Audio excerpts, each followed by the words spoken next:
This video will demonstrate the configuration of custom fields in ActionFlow. At several points within ActionFlow, for example, customer details, or over here on the dealers tab, you have a details section, and you are able to display a list of fields. Well, those fields can be customized, and you can add additional fields to them. And you do that if you're administrator. You'll see this administration link, and you can click there and then click on the configurations tab right here. And notice when you then click on these various radio buttons, you see the fields listed here.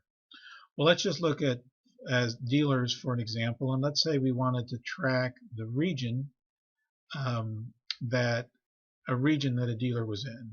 So I can come down here, and region is just a text field. So I can assign this to custom text 1 and then type region here.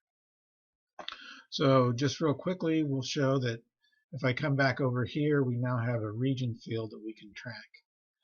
Now let's say I want to actually isolate values, and I just for argument's sake, let's say I'll track east, west, north, and south.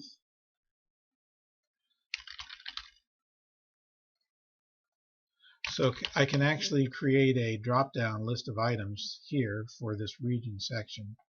And when I go back over here now, this will show the options available, and I can track it. So those custom fields are available. One other thing you can do, let's say in your business you call dealers contractors instead of dealers. Well, you can actually type that name in right here, and this tab over here will be contractors instead of dealers. So you can call it partners or whatever you want, but you can configure the name here and the fields here. Thanks.